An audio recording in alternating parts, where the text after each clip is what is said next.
So a How to Train Your Dragon live action remake is coming. And one of the really more interesting things about it is that the director of the original animated films is actually writing and directing the live action adaptation. Will look differently going from the animation medium into a live action medium. And I think that could be fascinating, but it does bring up an interesting question about, exactly how many directors or any notable directors have been able to make that jump from animation to live action. I mean, a storyteller is a storyteller, but we don't actually hear a lot of animation directors making that jump, but there are a few notable ones. Listen, if you guys have a question you'd like to hear us answer on our channel, go ahead and call our Mint Mobile hotline number anytime 24/7 at 951-268-4259. And again, today is about directors being able to jump from animation to live action. Check it out. Hey, John and crew. This is Tucker calling from Cali. And I was just looking into that little subject you guys had from the animated movie coming to the live action. And it's making me wonder, how much of a precedent is there really for animation directors crossing over into a live action? The only one that I can really think of off the top of my head is Brad Bird, who obviously did The Incredibles and one of the Mission Impossible films. And that was a great success.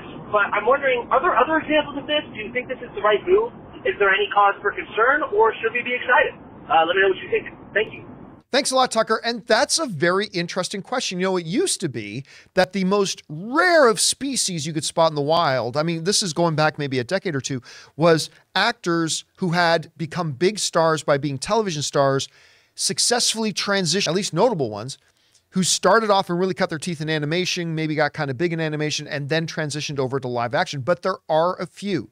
Now, you yourself mentioned Brad Bird, and that's a great place to start.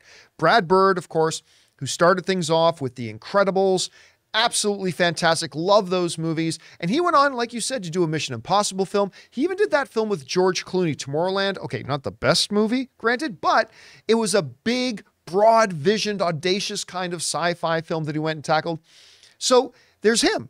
Also, let's stay in the Pixar house. You also got Andrew Stanton. Andrew Stanton, who directed Finding Nemo, A Bug's Life. He did sci-fi films of the past 20 years. That was just absolutely amazing to me, which was John Carter.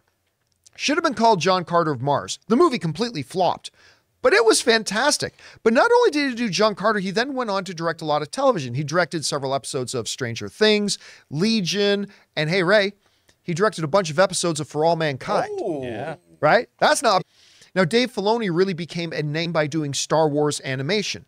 And then he got his first start in doing live action by doing a little bit of Mandalorian. I remember one of my favorite clips ever of a director, Dave Filoni on set of Mandalorian, getting ready to direct his first episode. He's never directed live action, and him sitting there saying, I have no idea what the fuck I'm doing. Amazing live action director, starting off with, I need to learn. I love that. And now, of course, he's got his own Star Wars movie coming out. At least they announced one at Star Wars Celebration. So we will see how that goes. How about a really big name? What about a guy like Tim Burton? A lot of people forget that he has not only mixed in some animation with his career, he actually started his career in animation. That's really where he cut his teeth, was in animation, which is incredible. What about Lord and Miller?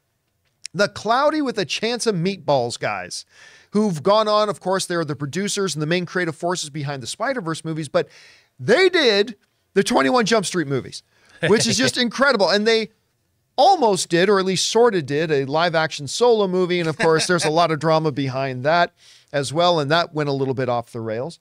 Did we have any others there, Jonathan? I thought I might have had one more. I feel like that was the kind of the five, and then obviously Dean DeBlois. I mean, yeah, who's now doing his thing with How to Train Your Dragon. And the really interesting thing, of course, the Dean, good Canadian kid, by the way, is the fact that he's the one translating his animated stuff into live action, which is going to be really interesting to see. You know what? I remember the one time I was sitting down with Kevin Feige and I was asking him why James Gunn, who had never done a big budget, huge visual effects heavy spectacle film before, why was James Gunn the right pick to do Guardians of the Galaxy?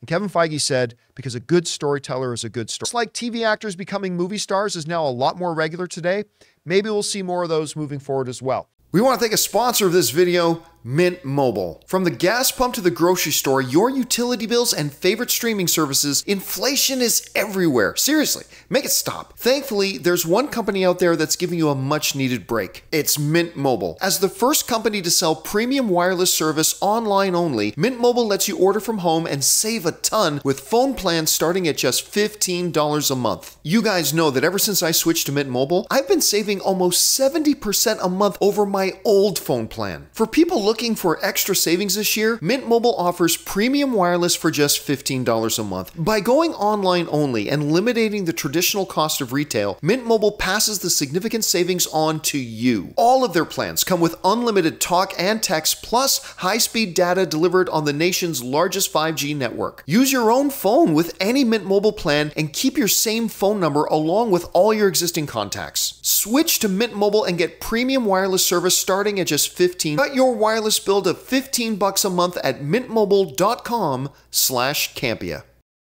Question is for you guys.